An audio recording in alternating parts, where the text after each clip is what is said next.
Il s'agit d'une femme qui travaille depuis 2007 maintenant dans les services de cancérologie de l'hôpital de Chartres. En fait, elle propose aux malades très gravement atteints d'écrire le livre de leur vie. Elle les écoute, retranscrit les chapitres d'une existence et leur remet 3 exemplaires de l'ouvrage. Le geste est totalement désintéressé. Aurélia Brault, Sébastien Lafargue. Elle aime écouter, rencontrer, écrire. Valeria Milewski se définit comme un passeur de mots et d'histoires. Alors, une fois que vous vous êtes mariés, vous alliez beaucoup danser. Ah oui, on aimait bien. Les souvenirs de Ginette Bouhours, elle les écoute, les questionne, et puis elle en fait un livre, une biographie. Cette femme, comme tous ceux que Valeria reçoit, est une patiente de l'hôpital de Chartres. C'est ici que la biographe a choisi d'exercer son métier il y a 3 ans.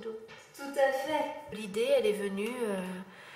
Voilà, j'aime les histoires, j'aime les individus, j'aime l'humain, j'écrivais, tout un parcours de vie. On n'a pas parlé de mes arrière-petits garçons. Alors, Ces séances de biographie s'adressent à des gens atteints de cancer, comme Ginette. Gravement malade, elle est sous chimiothérapie. Jules, je sais que tous les 15 jours, quand je viens, je vais rencontrer Valéria pendant un petit peu tranquille. Comme ça, je pense beaucoup moins à la chimio, parce que vous discutez avec la personne et vous racontez votre enfance, votre vie et tout. Donc, ça aide. C'est un vrai parcours du combattant quand même, hein, la maladie. Donc, on a eu largement le temps de laisser des petits bouts de ci, de là, soit de soi, de son cœur, mais même physique.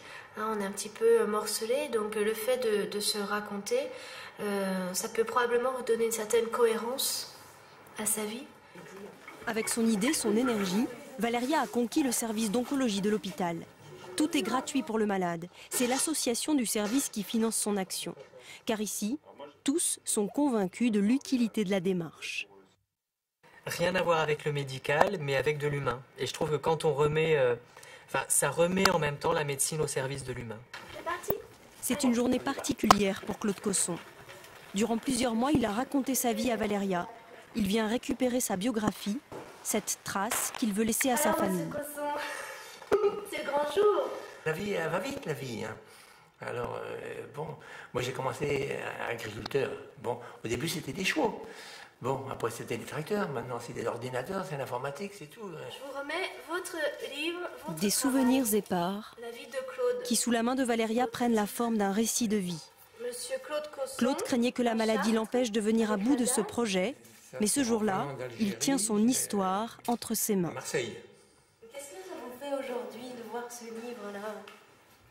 Ben, il y a de l'émotion, si vous voulez, puis de l'appréhension. Pourquoi? Je ne voudrais pas que ça s'arrête, quoi, mais... Pour que ça continue, Valeria laisse toujours ses pages blanches à la fin des livres. Parce que face à la mort, c'est toujours la vie qu'elle veut coucher sur le papier. Donc vous pouvez continuer d'écrire à votre guise. Il est 13h22 à suivre dans ce journal. Le contre-pied de la peur du gendarme à Puigcerdà, à la frontière espagnole. Un maire a décidé